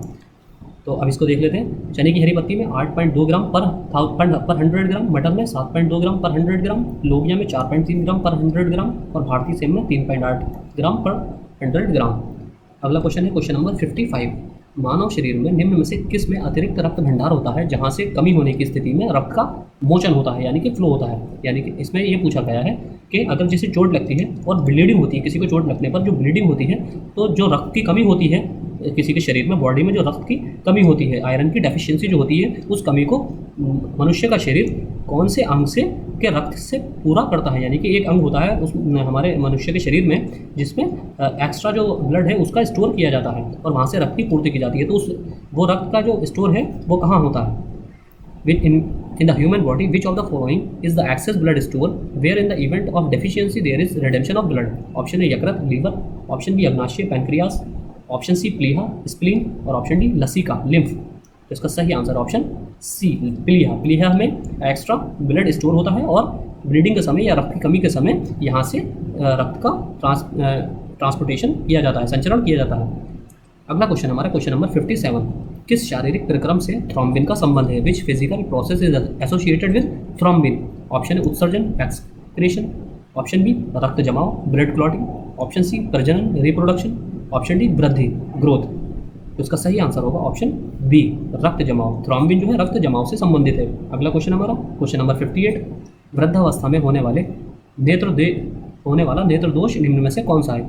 Eye defect in old age is, option है दृष्टि वैषम्य, astigmatism, option B presbyopia, option C myopia और ऑप्शन डी ग्लोकोमा। आपको ये भी पता होना चाहिए प्रेस बायोपिया और मायोपिया किसको कहते हैं। दूर दृष्टि दोष कौन सा है, निकट दृष्टि दोष कौन सा है, इसे क्या कहा जाता है? तो इसका सही आंसर है presbyopia. Presbyopia is the right answer, वृद्ध अवस्था में पाए जाने वाला दृष्टि दोष। अगला क्वेश्चन हमारा क्वेश्चन नंबर 59, क्रोमोसोम की संरचना में भाग लेते हैं। Structure of chromosome consist of, option A DNA व प्रोटीन, ऑप्शन बी प्रोटीन तथा कार्बोहाइड्रेट, ऑप्शन सी प्रोटीन व आरएनए, ऑप्शन डी कार्बोहाइड्रेट तथा वसा, कार्बोहाइड्रेट एंड फैट्स। तो इसका सही आंसर है ऑप्शन ए डीएनए तथा प्रोटीन। अगला क्वेश्चन क्वेश्चन नंबर 60, सुमेलित कीजिए match the following. Silicon carbide प्रकाश संश्लेषण से संबंधित है, कार्बन तंतु प्रशीतक, कार्बन डाइऑक्साइड कृत्रिम हीरा और डाईफ्लोरोमेथेन वायुयान। तो आपको इसको सुमेलित करना है कि कौन सा तत्व किससे संबंधित है। तो इसका सही आंसर है ऑप्शन बी 3412, सिलिकॉन कार्बाइड कृत्रिम हीरा, आर्टिफिशियल डायमंड, कार्बन तंतु वायुयान, कार्बन डाइऑक्साइड प्रकाश संश्लेषण और डाईफ्लोरोमेथेन प्रशीतक, यानी कि रेफ्रिजरेटर के अंदर ये डाईफ्लोरोमेथेन भरी जाती है। अगला क्वेश्चन हमारा सुमेलित कीजिए मैच द फॉलोइंग।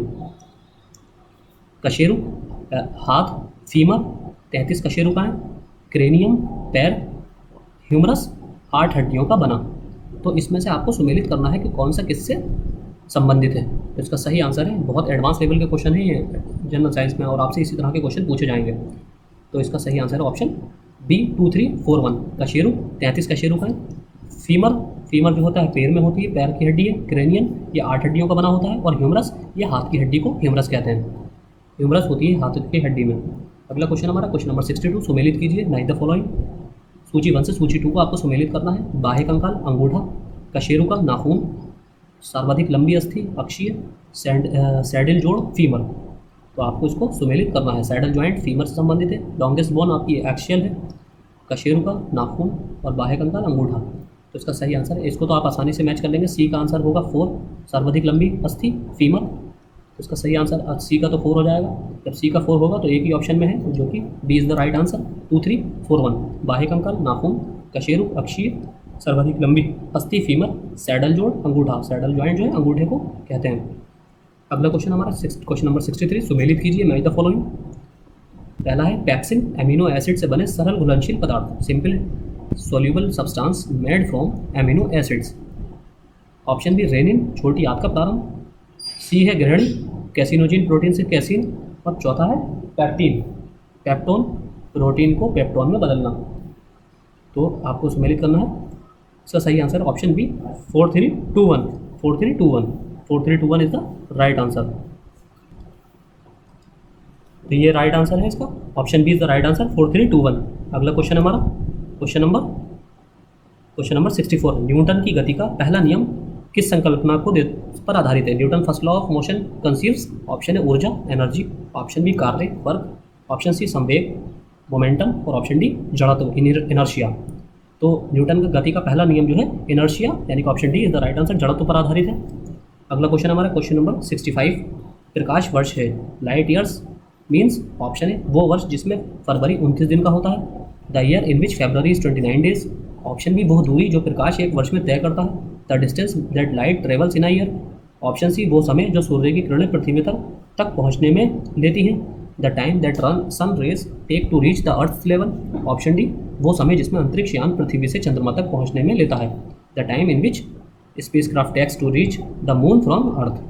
तो इसका सही आंसर है ऑप्शन बी, वो दूरी जो प्रकाश एक वर्ष में तय करता है उसे प्रकाश वर्ष कहा जाता है। अगला क्वेश्चन हमारा क्वेश्चन नंबर 66, यूएसबी संग्रह युक्ति का कौन सा प्रकार है? Which type of USB collection device is? Option है द्वितीयक, सेकेंडरी।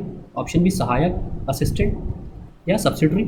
ऑप्शन सी तृतीयक, टर्शरी। और ऑप्शन डी प्राथमिक या प्राइमरी। तो ये द्वितीयक युक्ति का ऑप्शन है, इज द राइट आंसर। द्वितीयक युक्ति का उदाहरण है यूएसबी। अगला क्वेश्चन हमारा क्वेश्चन नंबर 67, आईबीएम का पूर्ण रूप क्या है? What is the full form of IBM? Option है Indian business machine. Option B international business machine. Option C international banking machine. और option D international business model. तो इसका सही आंसर है international, option B international business machine.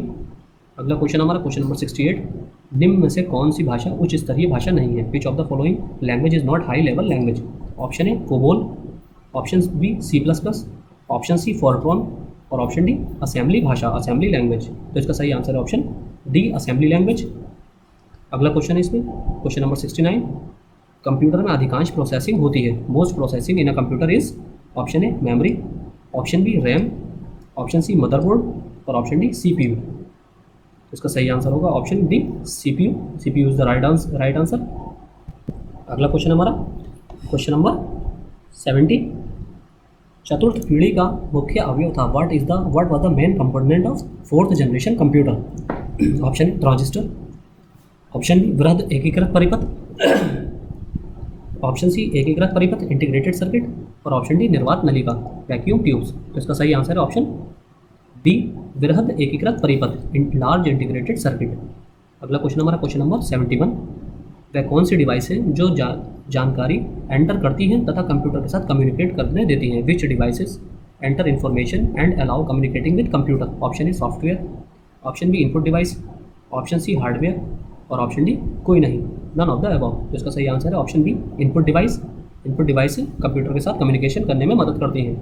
अगला question हमारा question number 72, RAM का प्रयोग कंप्यूटर में शॉर्ट मेमोरी के लिए किया जाता है क्योंकि? RAM is use for short memory in computer because? Option A ये बहुत महंगा होता है, it is very expensive. Option B ये प्रोग्रामिंग के योग्य होता है, it is capable of programming. Option C ये परिवर्तनशील होता है, इट इज़ कन्वर्टिबल। और ऑप्शन डी इसमें कम क्षमता होती है, इट हैज़ लेस कैपेसिटी। तो इसका सही आंसर है ऑप्शन सी ये परिवर्तनशील होता है, इट इज़ कन्वर्टेबल। अगला क्वेश्चन हमारा क्वेश्चन नंबर 73, निम्न में से कौन सा भाग सूचना भंडारण में करने में मदद करता है? Which part of the following computer helps in storing information? Which part of the computer of the following in computer helps the storing information? Option है disk drive. Option B keyboard. Option C monitor और option D printer. ये तो बहुत easy सा है। Information को store किस में किया जाता है? डिस्क ड्राइव में, या हार्ड ड्राइव, या सॉलिड स्टेट ड्राइव। इसके कई नाम हो सकते हैं अलग अलग। अगला क्वेश्चन है क्वेश्चन नंबर 74। असेंबली भाषा क्या है? What is assembly language? Option है मशीन भाषा, मशीन लैंग्वेज। ऑप्शन बी निम्न स्तरीय प्रोग्रामिंग भाषा, low level programming language. Option C उच्च स्तरीय प्रोग्रामिंग भाषा, high level programming language. Option D उपरोक्त में से कोई नहीं, नन ऑफ द अबव। तो इसका सही आंसर ऑप्शन बी, निम्न स्तरीय प्रोग्रामिंग भाषा, लो लेवल प्रोग्रामिंग लैंग्वेज। अगला क्वेश्चन क्वेश्चन नंबर 75। यहाँ से हमारे मैथ्स के क्वेश्चन हैं।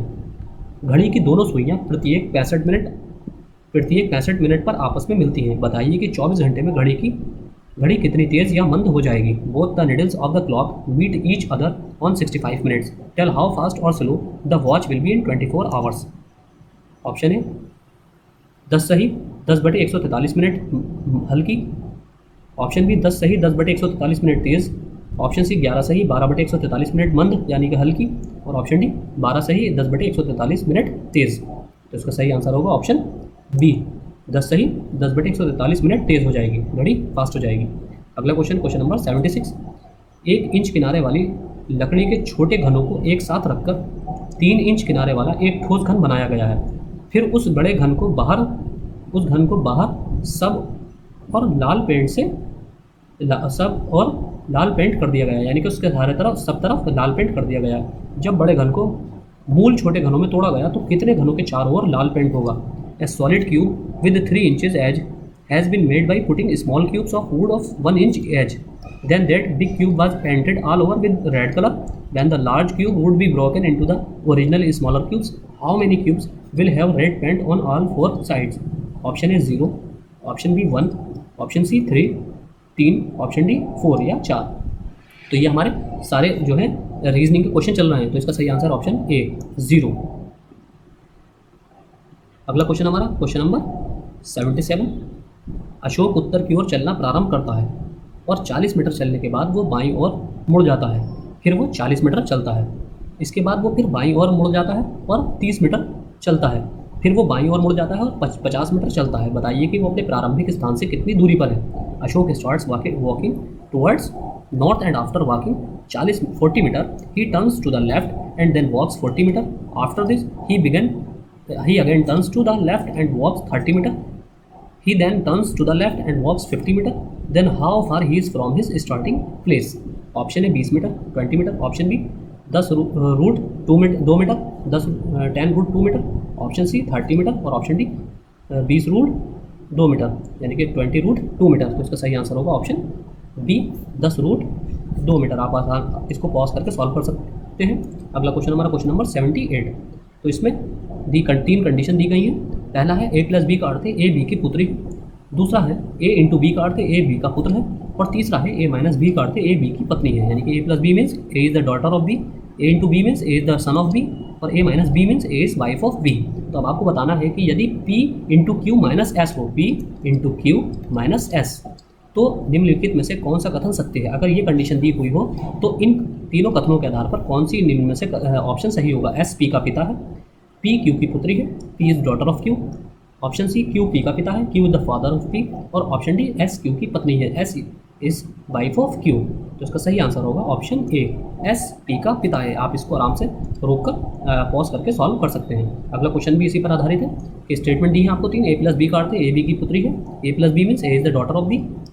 दूसरा है A × B का अर्थ है A B का पुत्र है, A × B means A is the sun of B और A - B का अर्थ है A B की पत्नी है, A - B means A is wife of B। तो यदि अगर आपको कंडीशन दी गई है T - S × B - M, तो इसमें से निम्नलिखित में से कौन सा कथन असत्य है यानी कि गलत है? ऑप्शन है S B का पुत्र है, S is son of B। Option B S B की बहन है, S is sister of B। Option C B S की माँ है, B is mother of S और ऑप्शन डी M B का पति है, M is husband of B।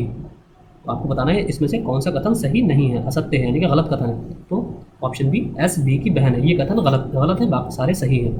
अगला क्वेश्चन हमारा क्वेश्चन नंबर 80। यदि इक्वल का मतलब है डिवाइड, यानी कि इक्वल को हम डिवाइड से रिप्लेस कर देंगे, प्लस का मतलब है माइनस, यानी कि प्लस को हम माइनस से रिप्लेस कर रहे हैं, इंटू का मतलब है इक्वल, इंटू को हम किससे रिप्लेस कर रहे हैं? बराबर इक्वल से रिप्लेस कर रहे हैं। माइनस का मतलब है प्लस, माइनस को हम किससे? प्लस से रिप्लेस कर रहे हैं। और डिवाइड का मतलब है इनटू, डिवाइड को हम इनटू से रिप्लेस कर रहे हैं। तो सही समीकरण ज्ञात कीजिए। तो अगर ये सारे चीज़ें, ये इन चिन्हों के स्थान पर हम इनको रिप्लेस करके सब इन चिन्हों को लगा दें जो दिए गए हैं हमें, तो इसमें से कौन सी समीकरण की जो मान आएगा, वैल्यू आएगी, वो सही आएगी। तो आपको ये आराम से सॉल्व करना है वीडियो पॉज करके। तो इसका सही आंसर होगा option C, 5 divided by 3 minus 25 plus 20 equal to 20। तो आपको यहाँ सारे साइन रिप्लेस करने हैं, तो ये इक्वेशन सॉल्व हो जाएगी। अगला क्वेश्चन हमारा क्वेश्चन नंबर 81। यदि दी गई अभिव्यक्ति a greater than b greater than और equal to c less than d और लेस देन e निश्चित रूप से सत्य हो, तो निम्नलिखित में से कौन सी अभिव्यक्ति सत्य होगी? If the given expression a greater than b greater than equal to c less than d less than e is definitely true, then which of the following expression will be true? a greater than और equal to c, option B E greater than C, option C D greater than और equal to B, और option D A greater than D. आपको बताना है इस condition के आधार पर इनमें से कौन सा ऑप्शन सही होगा। तो B is the right answer, E greater than C, यही कंडीशन सही होगी। अगला क्वेश्चन हमारा क्वेश्चन नंबर 82। अगला क्वेश्चन हमारा क्वेश्चन नंबर 82। कथन m greater than a greater than equal to b equal to q less than और equal to p less than j less than equal to y, और दूसरी condition है z greater than और equal to a greater than x। तो इस पर ये कथन दिया हुआ है और इसका कंक्लूजन क्या है? b, पहला है b लेस देन y और दूसरा x ग्रेटर देन और इक्वल टू j। तो आपको बताना है इसमें कौन सा निष्कर्ष निकल रहा है, ड्रॉ हो रहा है। ऑप्शन ए केवल निष्कर्ष एक सही है, यानी कि ये वाला कंक्लूजन सही है।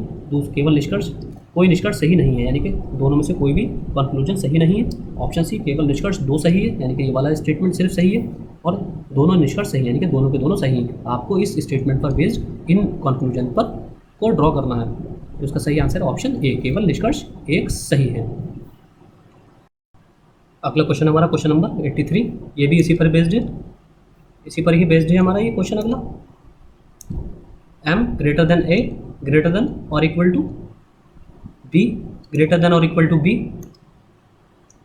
Equal to q less than equal to p less than j less than equal to y, और दूसरा स्टेटमेंट इसमें z ग्रेटर देन a और equal to a greater than x। तो इसमें निष्कर्ष कंक्लूजन क्या है? पहला है z इक्वल टू q और दूसरा है z ग्रेटर देन q। तो हमें बताना है इसमें कौन सा निष्कर्ष सही है या कोई नहीं है, और या फिर इसमें से ऑप्शन ए हमें चूज़ करना है। ऑप्शन ए केवल निष्कर्ष एक सही है, ओनली कंक्लूजन 1 इज ट्रू। दूसरा है बी, ऑप्शन बी या तो निष्कर्ष 1 या निष्कर्ष 2 सही है। तीसरा है हमारा ऑप्शन सी केवल निष्कर्ष 2 सही है, और चौथा है दोनों निष्कर्ष सही है, दोनों निष्कर्ष सही है। तो हम इसमें सही आंसर है हमारा ऑप्शन बी, ना तो निष्कर्ष 1 या तो निष्कर्ष 1 या निष्कर्ष 2 सही हैं, या तो निष्कर्ष 1 या निष्कर्ष 2 सही है। अगला क्वेश्चन हमारा question number 84। Statement g greater than r equal to a less than और इक्वल टू s, और दूसरी कंडीशन क्या है इसमें? t great less than r। इसका निष्कर्ष क्या है? पहला g great less than s और दूसरा s greater than t, greater than t, s greater than t। केवल निष्कर्ष एक सही है, आपको बताना है, सॉल्व करना है इसको आराम से। केवल निष्कर्ष एक सही है, दूसरा है कोई निष्कर्ष सही नहीं है, तीसरा केवल निष्कर्ष 2 सही है, और चौथा है दोनों निष्कर्ष सही हैं। तो आपको इसमें बताना है कौन सा निष्कर्ष सही है। दोनों निष्कर्ष सही है, तो इसका सही आंसर ऑप्शन डी, दोनों निष्कर्ष सही है। तो अगला क्वेश्चन हमारा question number 85। P Q R S T U और V और W 8 दोस्त हैं, केंद्र की ओर मुंह करके वृत्त में बैठे हैं, वृत्ताकार कंडीशन में केंद्र की ओर मुंह करके P Q R S T U V W बैठे हैं। पहला है इसमें कंडीशन ये दी हुई है कि W P के एकदम बाएं हैं, W P के एकदम बाएं हैं। बायां कौन सा होता है? उल्टा, और दायां सीधा। T लेकिन T और S का पड़ोसी नहीं है। W जो है P के एकदम बाएं तो है, लेकिन T और S का पड़ोसी नहीं है। दूसरी कंडीशन है U Q के एकदम दाएं है, यानी कि सीधे हाथ पर है, राइट हैंड साइड है, और V T का पड़ोसी है, यानी कि U जो है Q के एकदम दाएं है, और V और T का पड़ोसी भी है। तीसरी कंडीशन है R T और U के बीच में है, R जो है T और U के बीच में है। तो अब आपको V की स्थिति बतानी है। W के एकदम दाएं, ऑप्शन बी T और R के बीच में, ऑप्शन सी U के दाएं तीसरा, और ऑप्शन डी S के बाएं दूसरा। तो इसका आपको आसानी से इसको सॉल्व कर सकते हैं। Option C is the right answer, U के दाएं तीसरा, थर्ड राइट ऑफ U। अगला क्वेश्चन हमारा क्वेश्चन नंबर 86। PQRSTUVW, ये भी उसी पर बेस्ड क्वेश्चन है। 8 दोस्त केंद्र की ओर मुँह करके बैठे हैं, पहली कंडीशन वही है, W P के एकदम बाएं हैं लेकिन T और S का पड़ोसी नहीं है। W is to the immediate left of P but not a neighbour of T and S। दूसरा है U Q के एकदम दाएं हैं और V T का पड़ोसी है। U is the immediate right of Q and V is a neighbour of T। और तीसरा है इसमें R T और U के बीच में है, R is between T and U। तो इसमें अब S की पोजीशन आपको बतानी है। ऑप्शन ए इसमें है S Q और U के बीच में between Q and U। Option B P के एकदम बाएं to the immediate left of P। और तीसरा है U के दाएं और दूसरा second to the right of U और Q के एकदम बाएं इमीडिएट लेफ्ट ऑफ Q। इसका सही आंसर है ऑप्शन डी, Q के एकदम बाएं इमीडिएट लेफ्ट ऑफ Q। अगला क्वेश्चन नंबर 87, उसी पर बेस्ड, ये बिल्कुल वैसी कंडीशन है। आपको इसमें आपकी बात निम्नलिखित में से बताना है कि कौन सा कथन सही नहीं है, यानी कि उसी कंडीशन पर बेस्ड PQRSTUVW 8 दोस्त हैं, केंद्र की ओर मुँह करके बैठे हैं, वही कंडीशन है पहले वाली, पहली दूसरी तीसरी। अब आपको इसमें बताना है कि इन चार ऑप्शंस में कौन सा सही नहीं है। U पड़ोसी है V का, पहली कंडीशन ये है। दूसरी है V बीच में है W और T के, V is between W and T। Option C W बीच में है P और S के, W is between P and S, W is between P and S। और चौथा है ऑप्शन डी, T बीच में है U एंड Q के, T बीच में है U एंड Q के। तो अब आपको इन चारों में से बताना है कि कौन सा कथन सही नहीं है, सही है sorry, which statement is true. तो इसका सही आंसर ऑप्शन बी, V बीच में है W और T के, V जो है W और T के बीच में है, V is between W and T। अब हमारे मैथ के क्वेश्चन है, यदि 67 की पावर 67 प्लस 67 को 68 से विभाजित किया जाए तो शेषफल क्या होगा। If 67 power 67 plus 67 is divided by 68 what will be the remainder. Option A 1, option B 67, option C 63, option D 66। तो इसका सही आंसर है ऑप्शन डी 66। अगला क्वेश्चन, आप इसको आराम से सॉल्व कर सकते हैं, हम सिर्फ आंसर देखेंगे। क्वेश्चन नंबर 89, किसी दफ्तर में काम करने वालों का 1/3 भाग स्त्रियां हैं, जिसमें से आधी स्त्रियां विवाहित हैं, यानी कि 1/3 की आधी विवाहित हैं, मैरिड हैं, तथा विवाहित स्त्रियों का 1/3 भाग स्त्रियां बच्चों वाली हैं, यानी कि जो 1/3 की जो आधी हैं वो विवाहित हैं। अब इनकी भी जो आधी हैं वो बच्चों वाली हैं, यानी कि दे हैव चिल्ड्रन। यदि पुरुषों की संख्या का 3/4 भाग विवाहित है, यानी कि पुरुष कितने बचे, अब 2/3 पुरुषों की संख्या का, इन 2/3 का 3/4 भाग, यानी कि 3/4 भाग क्या है, विवाहित है, मैरिड है। और विवाहित पुरुषों का 2/3 भाग पुरुष बच्चों वाले हैं, यानी कि इन जो मैरिड पुरुष हैं, इन मैरिड पुरुषों का 2/3 भाग क्या है, बच्चों वाले हैं, चिल्ड्रन वाले हैं। तो काम करने वाले लोगों का कितना भाग निसंतान है, यानी कि कितने लोग ऐसे हैं जिनके कोई बच्चा नहीं है। 1/3 of the employees working in an office are women, in which half of the women are married and 1/3 part of the married women have children. If 3/4 part of the number of men are married and 2/3 of the number of married men have children, then how much of the working people are childless? Option A 11/18, option B 13/19, option C 15/17, option D 11/21। तो इसका सही answer होगा 11/18 is the right answer. तो 11/18 is the right answer. अगला question हमारा question number 90। Question number 90, एक व्यक्ति अपने आय का 76% खर्च करता है, उसकी आय 20% बढ़ जाती है, तो वो अपना खर्च 15% बढ़ा देता है, उसकी बचत लगभग कितने प्रतिशत बढ़ जाती है। A person spends 76% of his income increase by 20% and he increase his spendings by 15%. His savings increase by approximately what percentage? ये जो 15% बढ़ा रहा है, ये अपनी पहले की एक्सपेंडिचर पर बढ़ा रहा है।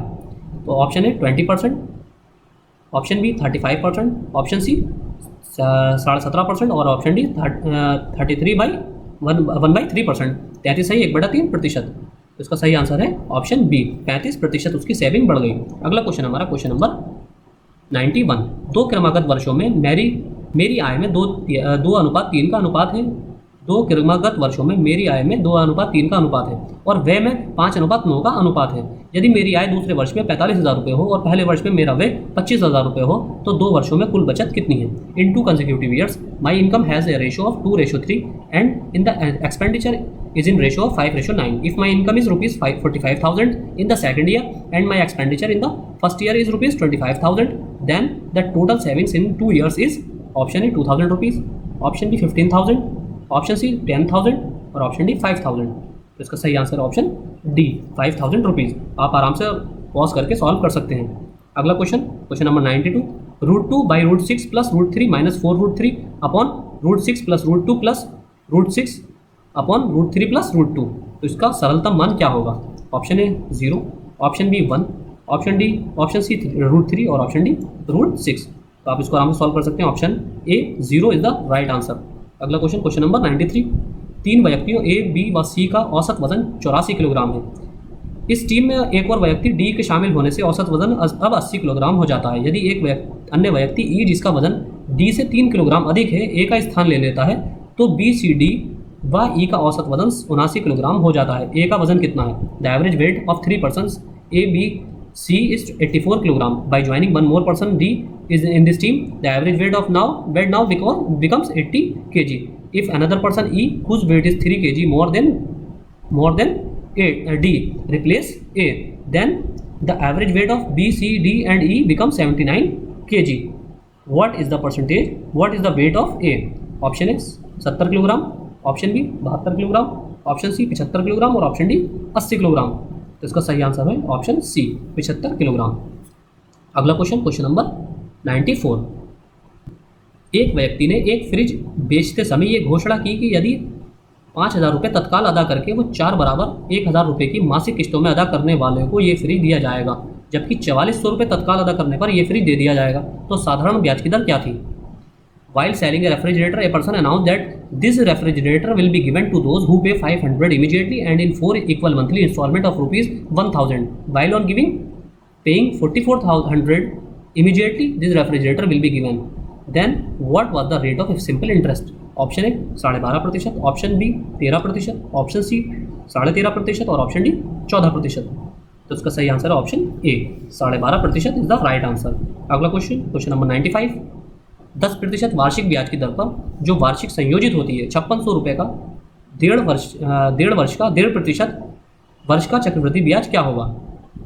Eight the rate of 10% annual interest which is compounded annually, what will be the rate of compound interest of 1.5 year of ₹65,600? यहाँ परसेंटेज नहीं है, 1.5 ईयर है। Option A 882, option B 873, option C 868, option D 840। तो आपको चक्रवृद्धि ब्याज 1.5 वर्ष का बताना है, 1.5 वर्ष का बताना है। तो इसका सही आंसर है ऑप्शन सी 868 रुपये। अगला क्वेश्चन, क्वेश्चन नंबर 96, एक टैप रिकॉर्डर का अंकित मूल्य 36,000 रुपये तथा ये 10%, 20% और 5% के क्रमिक भट्टे पर उपलब्ध है। एक ग्राहक उसे खरीदता है तथा 83.52 रुपये ढुलाई पर तथा खरीद मूल्य का 2% खर्च कर उस एक बक्सा बनवाता है जिसमें उसे रखना है, लेकिन उसे टैप रिकॉर्डर का 10% हानि पर बेचना पड़ा। उसे लगभग कितने रुपए की हानि हुई? The face value of tap recorder is 36,000 and it's available on successive discount of 10%, 20% and 5%. A customer buy it and spend rupees 83.552 rupees of its transportation and spending 2% of the purchase price, he makes a box in which he has to keep it, but he has to sell that tape of a loss of 10%. How much did he loss? Option A 2420 रुपये, option B 2820 रुपये, option C 2520 रुपये और option D 2620 रुपये। तो इसका सही answer है option सी 2520 रुपये। अगला क्वेश्चन, क्वेश्चन नंबर 97, ए व बी क्रमशः 9:4 के अनुपात में धनराशि लगाकर एक व्यापार प्रारंभ करते हैं। यदि प्राप्त लाभ का 8% दान कर दिया जाता है व लाभ में ए का भाग 460 रुपये हो तो कुल लाभ कितना होगा? A and B start a business by putting money in the ratio of 9:4 respectively.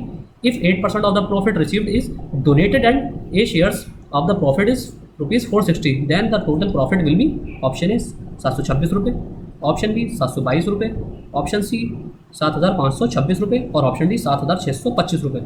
तो इसका सही आंसर ऑप्शन बी 722 रुपये। अगला क्वेश्चन है हमारा क्वेश्चन नंबर 98, एक बर्तन में दूध की कुछ मात्रा है, उसमें से 5 लीटर दूध निकाल लिया जाता है, उतना ही पानी डाल दिया जाता है। पुनः दूध और पानी के मिश्रण में 5 लीटर मिश्रण निकाल लिया जाता है तथा उतना ही पानी डाल दिया जाता है। अब उस मिश्रण में दूध और तथा पानी का अनुपात 64:17 है। प्रारंभ में उस बर्तन में कितने लीटर दूध था? There is some quantity of milk in a pot, 5 litres of milk, जैसे कि कोई पॉट है उसमें एक मिल्क भरा पानी ये दूध भरा हुआ है और इसमें से 5 लीटर दूध निकाल लिया जाता है। 5 लीटर दूध इसमें से निकाल लिया गया पहली बार में। अब जिसमें से जो बचा यानी कि x इसमें मात्रा थी, x - 5 लीटर बचा, ठीक। अब taken out of it and the same amount of water is added, अब इसमें x 5 लीटर पानी डाल दिया गया, यानी कि दोबारा इसकी जो आयतन है पूरा x हो गया, x कर दिया गया इस वॉल्यूम को। अब इसमें से इस जो मिश्रण हुआ, अब ये प्योर दूध तो नहीं है, अब इसमें से इस मिश्रण में से दोबारा 5 लीटर मिक्सचर निकाल लिया गया। अब इसमें से फिर से 5 लीटर मिक्सचर निकाला गया, x-5 किया गया, 5 लीटर मिक्सचर निकाला गया of milk of water and the some amount of water is added, और उसमें कुछ तथा उतना ही पानी फिर से डाल दिया गया, यानी कि फिर से दोबारा उतना पानी डाल दिया गया, प्योर पानी। Now the ratio of milk and water in the mixture is 64:17। Initially how much litre of milk was in the pot? तो option A 40, option B 20, option C 45 और ऑप्शन डी 25। तो इसका सही आंसर है option C 45 litre इसमें दूध था। अगला क्वेश्चन हमारा क्वेश्चन नंबर 99। एक नाव धारा के अनुदिश कोई दूरी 8 घंटे में तय करती है तथा धारा के विपरीत 10 घंटे में वापस लौटती है। यदि धारा की गति 1 किलोमीटर प्रति घंटा हो तो नाव द्वारा तय की गई यात्रा की एक और की दूरी कितने किलोमीटर है? ए boat covers A distance in 8 hours in downstream and returns in 10 hours in upstream. If the speed of the stream is 1 km per hour, then the distance of traveled by the boat on one side is option A 60, option B 70, option D C 80 और option D 90। तो इसका सही answer है option C 80 kilometre एक side की distance थी। अगला question हमारा क्वेश्चन नंबर 100। एक रेलगाड़ी की लंबाई 300 मीटर है तथा ये बहुत 40 किलोमीटर प्रति घंटा की चाल से चल रही है। पटरी के बगल में एक सड़क है जिस पर एक घोड़ा गाड़ी की समान दिशा में 13 किलोमीटर प्रति घंटा की चाल से दौड़ रहा है। यदि घोड़े की लंबाई को नगण्य मान लिया जाए तो रेलगाड़ी उस घोड़े को कितने समय में पार कर लेगी? The length of a train is 300 metre and it is running at a speed of 40 kilometre per hour. There is a road next to the track on which a horse is running in the same direction of the train at a speed of 13 kilometer per hour. If the length of the horse is taken to be negligible, then in how much time the train will cross the horse? Option A 30 second, option B 40 second, option C 45 second और option D 50 second. तो इसका सही answer है option B 40 second. इसमें लंबाई को जोड़ लिया जाता है साथ में जो ट्रेन की लंबाई होती है ऐसे क्वेश्चंस में। अब हमारे इंग्लिश का सेक्शन है क्वेश्चन नंबर 101। आपको इसमें एरर चूज करना है कि कौन से पार्ट में एरर है। I have not gone through पहला पार्ट ही, the letter and so I am B part, not aware of its content C part. और अगर इसमें कोई एरर नहीं तो आपको ऑप्शन डी चूज करना है यानी कि नो एरर। तो इसका सही आंसर होगा ऑप्शन सी, कंटेंट के स्थान पर कंटेंट्स आएगा क्योंकि वहां पर नाउन की गलती है। हमने जो आपको दिया है क्वेश्चन ये नाउन पर बेस्ड था। अगला question question number 102। What is पहला part the criteria of A selection, B part in the examination, C part. अगर कोई एरर नहीं है तो नो एरर, ऑप्शन डी। तो इसका सही आंसर होगा ऑप्शन बी, क्राइटेरिया के स्थान पर क्राइटेरियन आएगा क्योंकि यहाँ पर सिंगल नाउन है या कोई सिंगलर काउंटेबल नाउन की बात हो रही है। अगला question question number 103। The hotels of Pune are more luxurious than dash of Patna. Option A that, option B such, option C those, option D this. तो इसका सही आंसर होगा ऑप्शन सी दोज। दोज का प्रयोग होगा क्योंकि दो प्लूरल ऑब्जेक्ट्स के बीच कंपैरिजन किया जा रहा है इसलिए दोज का प्रयोग होगा। अगला question question number 104। Generally we have dinner at 9 PM dash. Option A have not we, option B have not us, option C don't we और ऑप्शन डी डोंट अस। तो इसका सही आंसर है option D C don't we. तो बिल्कुल easy सा question था। अगला क्वेश्चन क्वेश्चन नंबर 105।